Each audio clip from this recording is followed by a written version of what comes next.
पिछली वीडियो में हम लोगों ने पढ़ी थी सेक्शन 479 बीएनएसएस, जो 436 कैपिटल ए सीआरपीसी की करस्पॉन्डिंग सेक्शन थी, और इसमें बताया गया था कि किसी प्रिजनर को मैक्सिमम कितने दिन तक डिटेन करके जेल में रखा जा सकता है। तो आज इस सेक्शन से रिलेटेड मैं कुछ क्वेश्चन एंड आंसर्स करूंगा, और ये क्वेश्चंस एंड आंसर्स आपको हेल्प करेंगे सेक्शन के कॉन्सेप्ट को समझने में। और ये केवल इसी सेक्शन के कॉन्सेप्ट को समझने में हेल्प नहीं करेंगे, बल्कि बाकी जो सेक्शंस हैं, चाहे वो बीएनएसएस में मिलेंगी आपको, चाहे बीएनएस में मिलेंगी, चाहे बीएसए में मिलेंगी, या कहीं और दूसरी जगह पर भी जब आप लॉ पढ़ेंगे तो आपको यही कॉन्सेप्ट्स हेल्प करेंगे। आज का क्वेश्चन होगा, और क्वेश्चन बहुत इंपॉर्टेंट है फ्रेंड्स। इस क्वेश्चन को हम पहले देख लेते हैं, उसके बाद मैं ब्रीफ में इंग्रेडिएंट भी बताऊंगा कि सेक्शन 479 बीएनएसएस में क्या क्या चेंजेस आए हैं और उसके अकॉर्डिंग क्या क्या इंग्रेडिएंट्स रहने वाले हैं। उन इंग्रेडिएंट्स को देखने के बाद इस क्वेश्चन का आंसर आप लोग देना, और क्वेश्चन का आंसर देखते देखते देखना कि आज बहुत अच्छी बातें हम लोग समझने वाले हैं। तो क्वेश्चन है कि एक एक्यूज है Mohammad Osama. Mohammad Osama is an accused in a case pending trial for offenses under section 420 IPC, 468 IPC and 471 IPC। In sections में जब आप पनिशमेंट की बात करेंगे तो वहां पर मैक्सिमम पनिशमेंट जो है इन सभी ऑफेंसेस के लिए वो अप टू 7 इयर्स है। इस 7 इयर्स को मैंने कन्वर्ट कर दिया मंथ्स में, तो ये 84 मंथ्स हो जाता है। मंथ्स में क्यों कन्वर्ट किया है? क्योंकि आगे अभी इसकी जरूरत पड़ने वाली है। और ये जो एक्यूज है फ्रेंड, ये कस्टडी में कितने दिन हो चुके हैं इसको? He has already undergone detention in judicial custody for the following periods. कुछ अलग अलग स्टेज के पीरियड्स हैं, वो मैंने यहां पर लिखे हैं। देखिए, सबसे पहला पीरियड है कि उसको 60 डेज उसको हो गए थे जब वो इन्वेस्टिगेशन चल रहा था इन ऑफेंसेस का, तब मोहम्मद ओसामा 60 डेज तक कस्टडी में रहा। जब इन्वेस्टिगेशन होने के बाद चार्जशीट फाइल हो गई, तो अब वो 30 डेज जो कस्टडी में रहा वो ड्यूरिंग द इंक्वायरी रहा। चार्जशीट फाइल करने के बाद और ट्रायल शुरू करने से पहले जो इंक्वायरी होती है वो पीरियड था उसका 30 डेज का। और जब ट्रायल शुरू हो गया तो 39 मंथ्स रहा वो, जब ट्रायल चल रहा था इन्हीं ऑफेंसेस का। तो टोटल मिलाकर जब इस पीरियड को आप देखेंगे तो 60 days means 2 months, 30 days means 1 month, total 3 month हुआ, और 39 मंथ्स यहां, तो 42 मंथ्स की कस्टडी उसकी हो चुकी है। और मैक्सिमम पनिशमेंट कितना है इस केस के लिए? 84 मंथ्स का। तो आप देखिए 84 का जस्ट हाफ होता है 42 मंथ्स। और जिस डेट पर यह कैलकुलेशन की गई वो डेट थी 1 अगस्त 2024। 1 अगस्त 2024 को जब कैलकुलेशन की गई तो उसका यह पीरियड आया कि अब इसके नेक्स्ट डे मोहम्मद ओसामा ने एक बेल एप्लीकेशन लगाई कोर्ट के सामने सेक्शन 479 बीएनएसएस में। कुछ एडिशनल इंफॉर्मेशन मैं यहां पे दे रहा हूं आपको क्वेश्चन से रिलेटेड, जो आपको इस क्वेश्चन को सॉल्व करने में हेल्प करेंगी। तो ये जो मोहम्मद ओसामा है, इसको कभी सजा नहीं हुई है किसी भी केस में पीछे पास्ट में। He has never been convicted in any case in the past. Number 2, इस एक्यूज के खिलाफ कोई केस पेंडिंग नहीं है जिस दिन ये बेल एप्लीकेशन सुनी जा रही है। तो मेरा क्वेश्चन है, is accused Mohammad Osama entitled to bail under subsection 1 of section 479 BNSS? 479 Bharatiya Nagarik सुरक्षा संहिता की सब सेक्शन 1 के अंतर्गत क्या इस एग्जाम्पल में मोहम्मद ओसामा को बेल मिल जानी चाहिए? ये है क्वेश्चन। इस क्वेश्चन को सॉल्व करने के लिए आपको सेक्शन 479 बीएनएसएस के इंग्रेडिएंट्स पता होना चाहिए। इसीलिए उस क्वेश्चन को सॉल्व करें उससे पहले मैं आपको इस सेक्शन के इंग्रेडिएंट्स बता देना चाहता हूं। तो 479 बीएनएसएस, उसका सबसे पहली बात आपको चेक करनी होगी कि ये जो सेक्शंस हैं, जिन सेक्शंस में जिस केस में बेल मांगी जा रही है, उन सेक्शंस में जो पनिशमेंट दी गई है, क्या वो लाइफ इंप्रिजनमेंट है क्या, या फिर वो डेथ इंप्रिजनमेंट है। अगर दोनों में से कोई भी पेनल्टी होगी तो फिर सेक्शन 479 बीएनएसएस एप्लीकेबल नहीं होगा। तो हम अपने एग्जाम्पल को अगर देखें तो वहां पर पनिशमेंट 7 इयर्स तक की है, अप टू 7 इयर्स तक की है, लाइफ इंप्रिजनमेंट नहीं है और डेथ पेनल्टी नहीं है। तो पहली बात तो कि 479 बीएनएसएस एप्लीकेबल हो सकता है। अब दूसरी बात देखनी है कि वो जो एक्यूज है उसका डिटेंशन पीरियड कितना हो चुका है। डिटेंशन पीरियड मतलब कस्टडी में कितने दिन तक रहा है, जेल में कितने दिन तक रहा है। तो इंग्रेडिएंट कहता है detention period during investigation, during inquiry या फिर during trial must be exceeding 1/2 of the maximum punishment. Maximum imprisonment जो उस ऑफेंस में दे रखी है, जिन ऑफेंसेस में बेल मांगी जा रही है, उस इंप्रिजनमेंट के पीरियड का आधे से ज्यादा पीरियड कस्टडी में हो गया हो। तो इस एग्जाम्पल में 42 मंथ पूरे होने के बाद जो अगला दिन होगा वो इस इंग्रेडिएंट को कंप्लीट कर देगा। तो इन दोनों इंग्रेडिएंट्स को अगर आप देखेंगे तो अब आपका जवाब ये आएगा कि इस एग्जाम्पल के लिए सेक्शन 479 बीएनएसएस सब सेक्शन 1 के अंतर्गत अब ये मोहम्मद ओसामा बेल के लिए एंटाइटल है। अभी ये मैंने क्वेश्चन आपको बताया, क्वेश्चन से रिलेटेड कुछ और फैक्ट्स बताए। ये फैक्ट्स क्यों जरूरी हैं? क्योंकि ये सब सेक्शन 1 के साथ साथ आपको सब सेक्शन 1 के अंदर लिखे गए 3 प्रोवाइजो भी पढ़ने पड़ेंगे, सब सेक्शन 2 भी पढ़नी पड़ेगी, और तब जाकर आपको इस क्वेश्चन का आंसर देना पड़ेगा। तो मैं ब्रीफ में बता देता हूं। प्रोवाइजो 1 में कह दिया कि अगर वो पर्सन फर्स्ट टाइम ऑफेंडर है तो ऐसे पर्सन को 1/3 डिटेंशन पीरियड पूरा होने के बाद ही आप रिलीज करोगे, बिकॉज सेल वर्ड यूज किया गया, ही शैल बी रिलीज्ड। तो इसको भी आपने ध्यान में रखना है। और एक और बात है जो सबसेक्शन 2 कहती है, क्योंकि प्रोवाइजो 2 एंड प्रोवाइजो 3 इंपॉर्टेंट नहीं मान रहा हूं मैं इस क्वेश्चन के लिए, लेकिन आपको प्रोवाइजो 2 एंड प्रोवाइजो 3 पढ़ने हैं तो वीडियो मेरी चैनल पर ऑलरेडी अवेलेबल है 479 बीएनएसएस के लिए, वो आप देख सकते हैं। लेकिन साथ में इंपॉर्टेंट सबसेक्शन है इसी सेक्शन की, सबसेक्शन 2। और सबसेक्शन 2 में कहा गया not with standing anything contained in subsection 1। और सबसेक्शन 1 में दोनों ही पीरियड आते हैं, 1/2 detention period and 1/3 detention period. और साथ में बोला subject to the third proviso. Subsection 2 कहती है कि सबसेक्शन 1 में डिटेंशन पीरियड 1/2 पूरा हो जाने के बाद, या फर्स्ट प्रोवाइजो में डिटेंशन पीरियड 1/3 पूरा हो जाने के बाद उसे रिलीज करने की बात लिखी होने के बावजूद भी उसे बेल पर रिलीज ना किया जाए, सब्जेक्ट टू प्रोवाइजो 3। तो वो कौन सी कंडीशन है कि कब बेल पर रिलीज ना किया जाए सबसेक्शन 1 पूरा होने के बावजूद भी?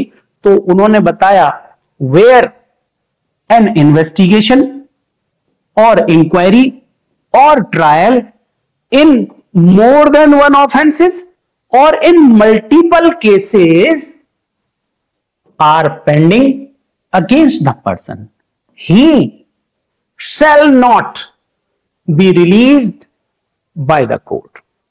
सबसेक्शन 2 ने कहा कि सबसेक्शन 1 में फॉल होने के बावजूद भी अगर उस पर्सन के अगेंस्ट एक से ज्यादा अपराधों में, ऑफेंसेस में इन्वेस्टिगेशन, इंक्वायरी या ट्रायल पेंडिंग है, या फिर मल्टीपल केसेस में इन्वेस्टिगेशन, इंक्वायरी या ट्रायल पेंडिंग है, तो ऐसे पर्सन को बेल पर रिलीज नहीं किया जाएगा सबसेक्शन 1 के अंदर।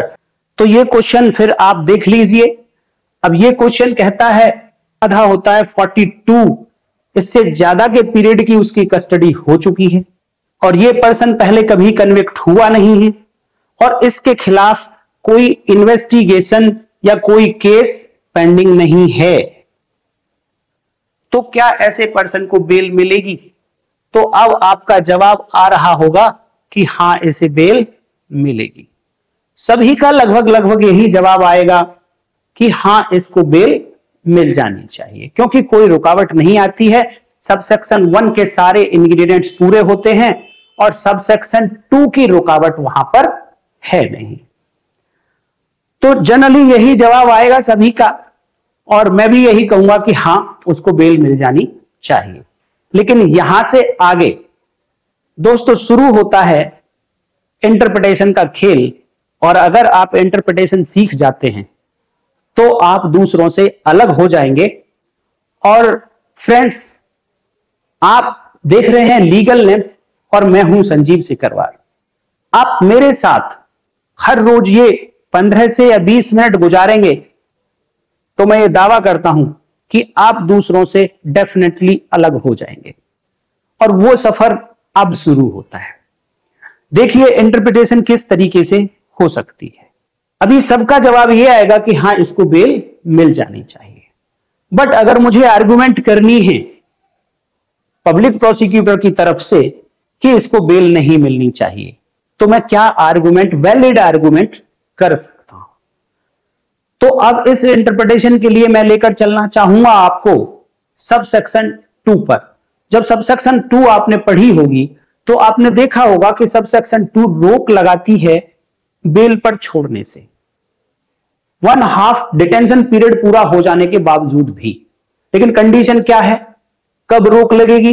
तो उन्होंने बताया कि जब किसी पर्सन के खिलाफ एक से अधिक ऑफेंसेस में या मल्टीपल केसेस में इन्वेस्टिगेशन, इंक्वायरी या ट्रायल पेंडिंग होगा तो ऐसे एक्यूज को बेल पर रिलीज नहीं किया जाएगा। और जब आपने अभी ये एग्जाम्पल देखा तो आप देखिए इसमें कितनी सेक्शंस हैं। जिस समय बेल मांग रहा है एक्यूज, उस समय कितने ऑफेंसेस का ट्रायल पेंडिंग है। एक है सेक्शन 420, एक है सेक्शन 468 और एक है सेक्शन 471, और टोटल मिलाकर 3 सेक्शन हैं जिनके अंतर्गत ट्रायल पेंडिंग है। और सबसेक्शन 2 का यही कहना था कि अगर किसी एक्यूज के अगेंस्ट एक से ज्यादा ऑफेंसेस की इंक्वायरी, ट्रायल पेंडिंग है तो ऐसे एक्यूज को बेल पर रिलीज नहीं किया जाएगा। तो उस बात को अगर आप ध्यान में रखें तो क्या इस एग्जाम्पल में इस मोहम्मद ओसामा को बेल मिलनी चाहिए? तो अब आपका जवाब आएगा कि इसको बेल नहीं मिलनी चाहिए। ये रही एक इंटरप्रिटेशन।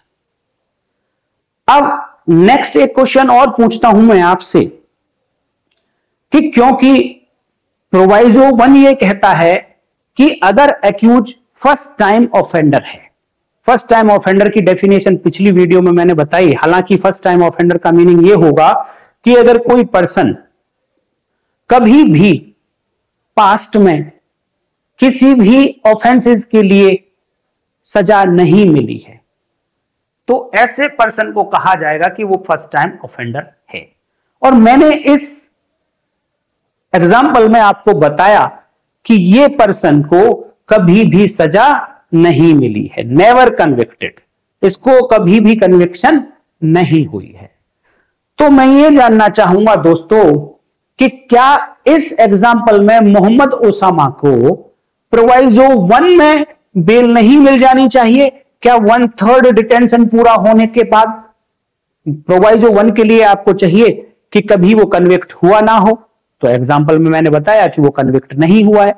1/3 डिटेंशन पीरियड पूरा हो जाना चाहिए मैक्सिमम इंप्रिजनमेंट का। मैक्सिमम इंप्रिजनमेंट यहां पर 7 ईयर है और 42 मंथ्स ऑलरेडी वो पार कर चुका है, तो 1/3 तो ऑलरेडी ही हो गया जब 1/2 पूरा हो गया है।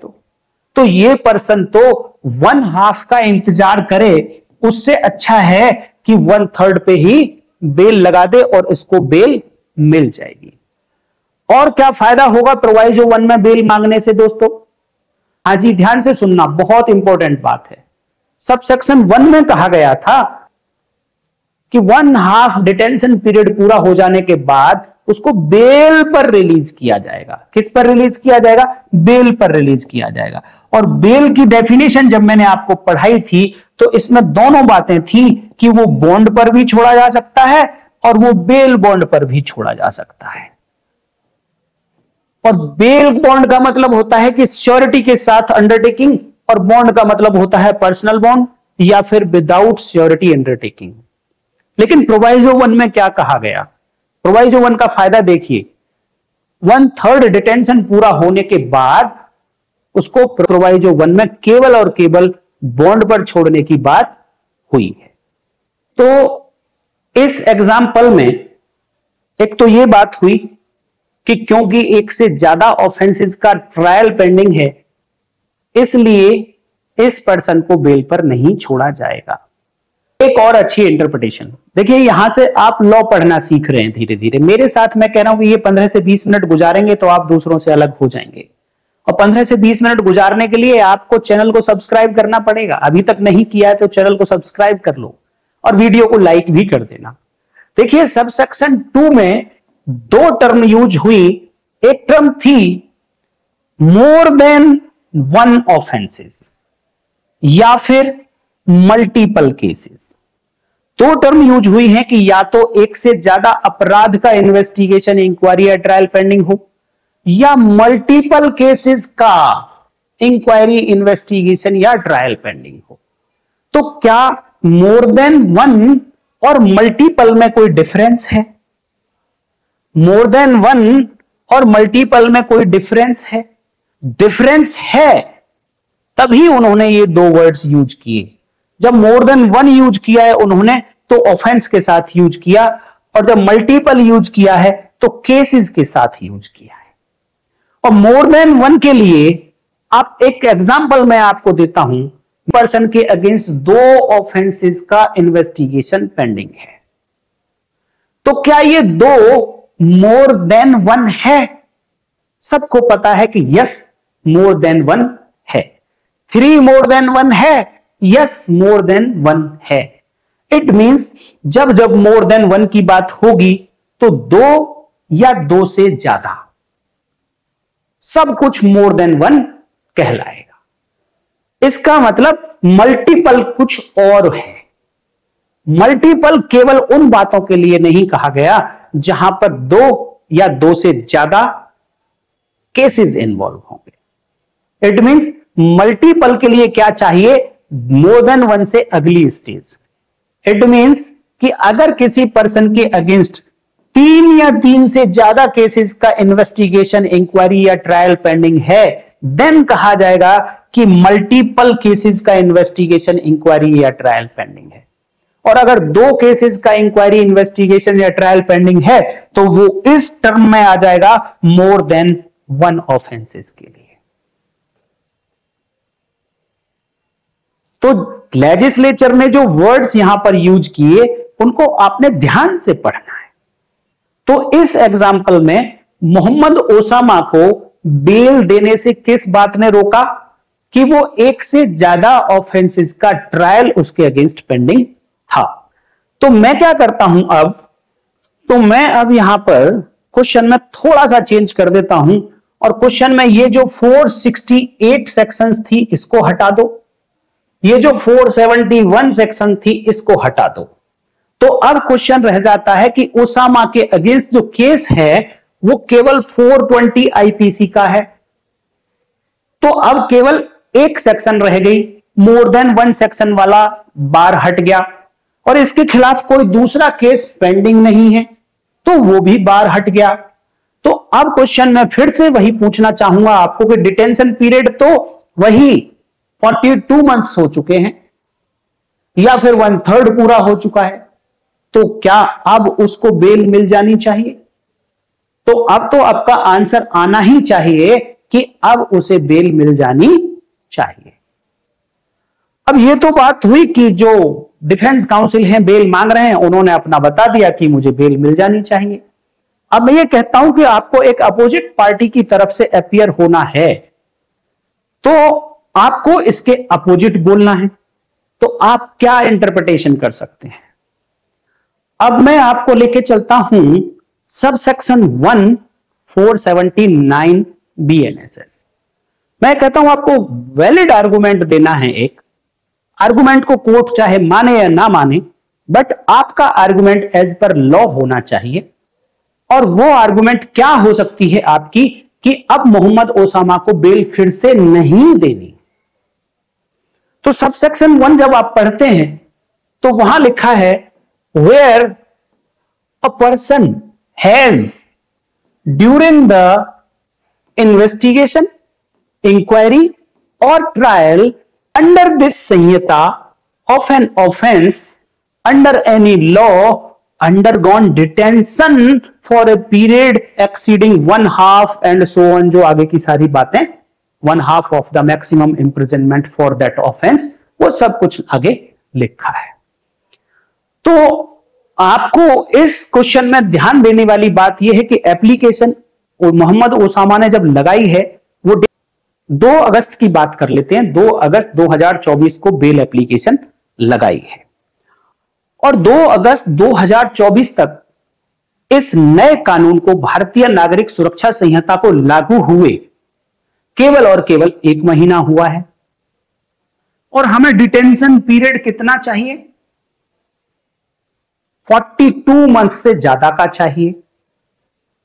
तो अब आप सेक्शन को ध्यान से पढ़ना।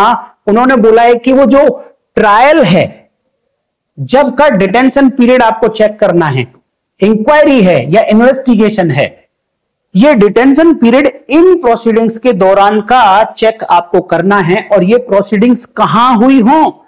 These proceedings under this Sanhita. Under this Sanhita जब ये इन्वेस्टिगेशन हुआ हो, ये इंक्वायरी हुई हो या ये ट्रायल हुआ हो, देन आपको डिटेंशन पीरियड चेक करना है कि वो 1/2 से ज्यादा हुआ या नहीं हुआ, या वो 1/3 से ज्यादा हुआ या नहीं हुआ। तो आप देखिए कि ये इन्वेस्टिगेशन हुआ सीआरपीसी में, इंक्वायरी सीआरपीसी में, और ट्रायल भी कहां चल रहा है? सीआरपीसी में चल रहा है। तो अंडर दिस संहिता तो ट्रायल हुआ ही नहीं, अंडर दिस संहिता तो इंक्वायरी हुई ही नहीं, तो डिटेंशन पीरियड कहां चेक करेंगे? इट मींस क्योंकि मोहम्मद ओसामा का जो डिटेंशन पीरियड हुआ है वो अंडर सीआरपीसी हुआ है, तो यहां पर सीआरपीसी वर्ड यूज नहीं हुआ है। और अंडर दिस संहिता अगर आप देखें तो वहां उसका ट्रायल ही नहीं हुआ अंडर दिस संहिता, तो डिटेंशन पीरियड भी इसका अंडर दिस संहिता नहीं हुआ। इसलिए मोहम्मद ओसामा को अब फिर से बेल नहीं मिलनी चाहिए। अब मैं फिर से आपको एक और क्वेश्चन पूछना चाहता हूं कि 1 जुलाई 2024 से पहले जब नया कानून लागू नहीं हुआ था और यही एप्लीकेशन उसने अगर 30 जून को लगाई होती तो वो एंटाइटल था कि उसको बेल मिल जाए, क्योंकि उसकी आधे से अधिक की कस्टडी हो चुकी थी। तो क्या केवल इस पॉइंट से, केवल इस बात से कि 1 जुलाई से नया कानून लागू हो गया और उस नए कानून में यहां पर under this Samhita word use हुआ है, तो क्या उसने जो आधा डिटेंशन पीरियड पास किया अभी कस्टडी में, वो राइट उसका खत्म हो गया? क्या ये नया, क्या आप ये कहना चाहते हैं कि जो प्रोविजंस यहां दिए गए हैं 479 बीएनएसएस में, केवल यहां लेजिस्लेचर उन्हीं लोगों को देना चाहता है ये बेनिफिट जिनका ट्रायल, जिनके इंक्वायरी, जिनका इन्वेस्टिगेशन अंडर दिस संहिता, भारतीय नागरिक सुरक्षा संहिता चला है।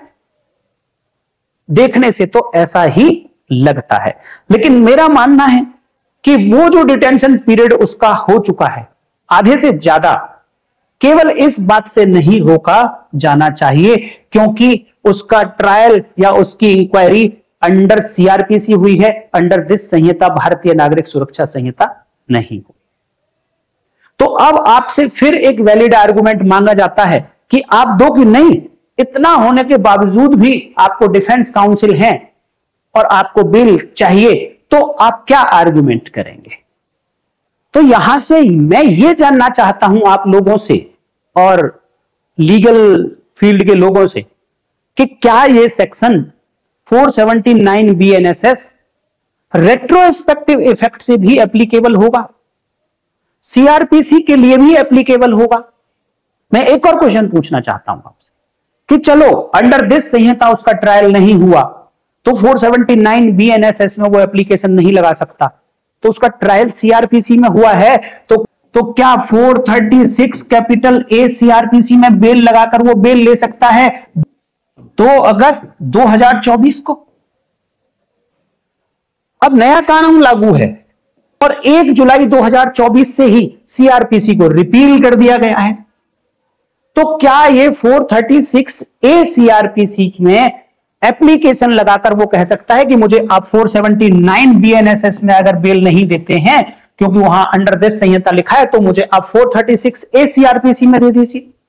इसका जवाब आपको मिलेगा फ्रेंड्स 531 बीएनएसएस में, और यह कहा गया वहां पर कि अगर 1 जुलाई 2024 से पहले अगर कोई एप्लीकेशन पेंडिंग थी, एप्लीकेशन पेंडिंग वर्ड यूज हुआ है, पेंडिंग थी, तो वो एप्लीकेशन ही केवल और केवल सीआरपीसी से गवर्न होंगी, अदरवाइज और कोई एप्लीकेशन सीआरपीसी से गवर्न नहीं होगी। तो अब आप देखिए ये बेल एप्लीकेशन इसने 2 अगस्त 2024 को लगाई, इसका मतलब 1 जुलाई 2024 से पहले ये एप्लीकेशन पेंडिंग नहीं थी। अगर पेंडिंग नहीं थी तो फिर सीआरपीसी से वो गवर्न नहीं हो सकती, इसलिए 436 ए सीआरपीसी में वो बेल नहीं मांग सकता। तो क्या करे वो बेचारा कि आधी डिटेंशन होने के बावजूद भी, अभी भी लॉ होने के बावजूद भी वो कस्टडी में है। तो अब मेरा ये क्वेश्चन कि क्या 479 बीएनएसएस रेट्रोस्पेक्टिव इफेक्ट से पढ़ी जा सकती है क्या? उन मैटर्स पर भी एप्लीकेबल होगी क्या 479 जो ट्रायल 1 जुलाई 2024 से पहले हुए? लिटरल इंटरप्रिटेशन जब आपने देखी तो वहां पर एप्लीकेबल नहीं होती है, लेकिन जब इंटरप्रिटेशन ऑफ स्टैट्यूट आप पढ़ते हैं तो डिफरेंट तरीके से इंटरप्रिटेशन की जाती है जब जब इंटरप्रिटेशन की जरूरत पड़ती है। तो एक होती है बेनिफिशियल इंटरप्रिटेशन, और ये वहां पर की जाती है जहां पर वेलफेयर लेजिस्लेशन होता है। वेलफेयर लेजिस्लेशन मतलब ऐसा कानून बनाया गया कि जिससे किसी को फायदा दिया जाना है। तो बेल के प्रोविजन जब जब आप देखेंगे क्रिमिनल लॉ में, तो बेल के प्रोविजन एक्यूज को बेनिफिट देने के लिए बनाए गए हैं। तो एक्यूज के लिए एक तरीके का वेलफेयर लेजिस्लेशन है, और जब जब वेलफेयर लेजिस्लेशन की बात होगी तो वहां पर इंटरप्रिटेशन बेनिफिशियल इंटरप्रिटेशन की जाएगी कि कहीं भी अगर कोई डाउट आता है तो इंटरप्रिटेशन ऐसी होनी चाहिए जिससे एक्यूज को बेनिफिट मिले, क्योंकि ये लेजिस्लेशन एक्यूज के बेनिफिट के लिए बनाया गया है। हां, तो एक्यूज की डिटेंशन आधे से ज्यादा हो चुकी है, लेकिन फिर भी बेचारा लिटरल इंटरप्रिटेशन की वजह से वो बेल पर नहीं छूट सकता है। तो जब बेनिफिशियल इंटरप्रिटेशन आप करेंगे तो यहां अंडर दिस संहिता होने के बावजूद भी सीआरपीसी के अंदर हुए ट्रायल वाले मैटर में भी ये सेक्शन एप्लीकेबल हो जाएगी और उसको बेल मिल जानी चाहिए। इसके लिए एक और आर्गुमेंट मैं देना चाहूंगा, और बहुत ही अच्छी आर्गुमेंट है, और बहुत सारे लोगों को वो जरूर पढ़ना चाहिए क्योंकि एक डिफरेंट व्यू आपको वो देती है। मैंने यहां पर अभी बात करी कि क्या ये प्रोविजन 479 बीएनएसएस रेट्रोस्पेक्टिव इफेक्ट से एप्लीकेबल हो सकता है, क्या उन मैटर्स पर भी एप्लीकेबल हो सकता है जिनका ट्रायल सीआरपीसी में चला, केवल बेल के रिगार्डिंग। तो मैं ये जानना चाहूंगा कि ऐसा कौन सा प्रोविजन है जो किसी लॉ को रेट्रोस्पेक्टिव इफेक्ट से एप्लीकेबल होने पर रोकता है। तो देखिए, एक आर्टिकल 20 है अपने इंडियन कॉन्स्टिट्यूशन में जो किसी भी लॉ को रेट्रोस्पेक्टिव इफेक्ट से एप्लीकेबल होने से रोकता है, ऐसा हम सब लोगों का मानना है। मैं दोस्तों आज आपको एक अलग इंटरप्रिटेशन देना चाहता हूं और मैं अपनी उस राह पर चलना चाहता हूं कि मैं आप लोगों को दूसरों से अलग रख सकूं। तो यह इंटरप्रिटेशन आज आपके बहुत काम की होने वाली है। देखिए, आर्टिकल 20 कंप्लीटली किसी भी लॉ के बारे में यह नहीं कहता है कि वो रेट्रोस्पेक्टिव इफेक्ट से लागू नहीं होगा। क्या कहता है आर्टिकल 20? मैं उसका रेलेवेंट पोर्शन आपको पढ़ के बताऊंगा। कहता है, no person shall be convicted of any offence except for violation of a law in force at the time of commission of the act charged as an offense and so on so on so on। तो इसमें यह बताया गया friends कि किसी भी person को अगर सजा देनी है तो उसको केवल और केवल उसी कानून में सजा दी जा सकती है कि जब वो ऑफेंस किया गया था उस समय जो कानून लागू था, केवल और केवल उसी कानून में सजा दी जा सकती है, उसके अलावा किसी और लॉ में सजा नहीं दी जा सकती। तो इसको अगर आप ध्यान से देखेंगे तो ये कौन से मैटर्स को रेट्रोस्पेक्टिव इफेक्ट से एप्लीकेबल होने से रोकता है? केवल उतनी ही बातों को। लॉ तो बहुत सारा होता है, उनमें से केवल और केवल उतनी सी बात कि जब उसको सजा देनी हो। कितनी सी बात? जब उसे सजा सुनानी हो, सजा देनी हो, तो आर्टिकल 20 कहता है कि आप रेट्रोस्पेक्टिव इफेक्ट पे जाके सजा नहीं दे सकते। आप उसको सजा उसी कानून की देंगे कि जिस कानून का अपराध उसने किया है। लेकिन मेन बात यह है कि वो केवल और केवल तब देखना है जब सजा सुनानी हो, उसको सब सजा देनी हो। तो मैं आपसे यह क्वेश्चन पूछना चाहता हूं कि सेक्शन 479 बीएनएसएस क्या सजा सुनाने के लिए सेक्शन है? नहीं, वो तो बेल देने के लिए सेक्शन है। तो इस बेल देने वाली सेक्शन को ये आर्टिकल 20 बिल्कुल नहीं रोकता कि ये रेट्रोस्पेक्टिव इफेक्ट से एप्लीकेबल नहीं हो सकती है। इट मींस ये सजा की बात नहीं कर रही है, ये तो बेल देने की बात कर रही है। और आर्टिकल 20 केवल उन्हीं लॉज को रोकता है रेट्रोस्पेक्टिव इफेक्ट से एप्लीकेबल होने के लिए जहां कन्विक्शन देनी हो, सजा सुनानी हो। इट मींस बीएनएसएस 479 बीएनएसएस जो बेल देने की बात करती है, सजा की नहीं, वो रेट्रोस्पेक्टिव इफेक्ट से एप्लीकेबल हो सकती है। इट मींस कि जो ट्रायल सीआरपीसी में भी चला है, 1 जुलाई 2024 से पहले जो ट्रायल चले हैं, उनमें अगर डिटेंशन पीरियड 1/2 है और 1/3 पूरा हो चुका है अगर किसी एक्यूज का आफ्टर 1 जुलाई 2024, देन वो पर्सन भी 479 बीएनएसएस में बेल मांग सकता है। इररेस्पेक्टिव कि सबसेक्शन 1 में लिखा है कि डिटेंशन पीरियड कब देखना है? During inquiry, during trial, during investigation under this Sanhita, under Bharatiya Nagarik सुरक्षा संहिता लिखा होने के बावजूद भी इस सेक्शन को रेट्रोस्पेक्टिव इफेक्ट से एप्लीकेबल होने से आर्टिकल 20 ऑफ इंडियन कॉन्स्टिट्यूशन नहीं रोकता है। अब इसी के रिगार्डिंग मैं आपको एक सुप्रीम कोर्ट की जजमेंट बताता हूं दोस्तों, और इस जजमेंट का नाम है री in human conditions in 1832 prisons versus director general of prisons and correctional services and others. और ये 23 अगस्त का जजमेंट है।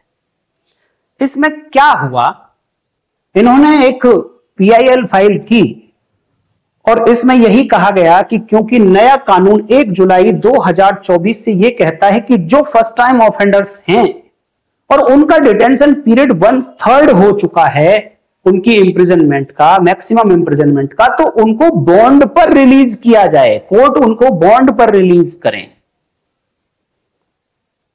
तो माननीय सुप्रीम कोर्ट ने इस पर कोई डिटेल डिस्कशन नहीं किया है।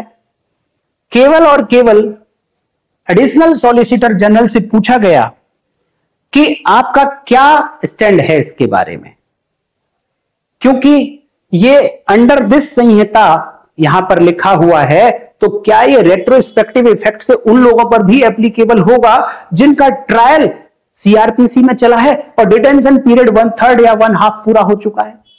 तो एडिशनल सॉलिसिटर जनरल ने बोला कि हां, हम ऐसे लोगों को रिलीज करेंगे जिनका ट्रायल CRPC में चला, 1 जुलाई 2024 से पहले चला, जिनका ट्रायल और उनका डिटेंशन पीरियड अब 1/2 या 1/3 पूरा हो चुका है, उनके ऊपर हम ये सेक्शन 479 BNSS को एप्लीकेबल करेंगे। तो ये एक सेक्शन है कि जो रेट्रोस्पेक्टिव इफेक्ट से एप्लीकेबल होगी। और इसका जजमेंट बहुत छोटा सा जजमेंट है। अगर आप देखना चाहते हैं तो मैं अपने टेलीग्राम चैनल पर इसको PDF की फॉर्म में आपको प्रोवाइड करा दूंगा। टेलीग्राम चैनल का लिंक मेरे वीडियो के डिस्क्रिप्शन में है, आप देख सकते हैं। इसी तरीके के दोस्तों और बहुत सारे क्वेश्चंस इसमें बनते हैं, मेरे माइंड में हैं, और हर क्वेश्चन अपने आप में एक कॉन्सेप्ट क्लियर करेगा। कितनी सारी बातों को पढ़ने का तरीका आज आप लोगों ने सीखा होगा, ऐसे ही तरीके और मैं आपके साथ लाता रहूंगा, बशर्ते आप मेरे साथ हर रोज 15 से 20 मिनट 30 मिनट की ये जो वीडियो होती है इसे आप गुजारेंगे तो आपके अंदर ड्रास्टिक चेंज आएंगे। लॉ को आप बहुत अच्छे से पढ़ना, इंटरप्रेट करना सीख जाएंगे, इवन आप एक्सप्रेस करना सीख जाएंगे और थॉट्स ऑटोमेटिक आपके माइंड में आना शुरू हो जाएंगे और डिफरेंट हो जाएंगे आप दूसरे लोगों से। तो उम्मीद करता हूं कि वीडियो आपको अच्छी लगी होगी, तो वीडियो को आप लाइक कर दीजिए। जिनके बारे में आप अच्छा सोचते हैं, अपने बच्चे हैं, फ्रेंड्स हैं, आप उनको शेयर कर दीजिए। और चैनल अभी सब्सक्राइब नहीं किया तो उसे भी सब्सक्राइब कर लीजिए। नोटिफिकेशन जरूर आप ऑन करके रखिएगा जिससे आपको पता चल जाए कि वीडियो आ गई है। तो आज की वीडियो में इतना ही, नेक्स्ट वीडियो में फिर मिलेंगे। तब तक के लिए नमस्कार, जय हिंद।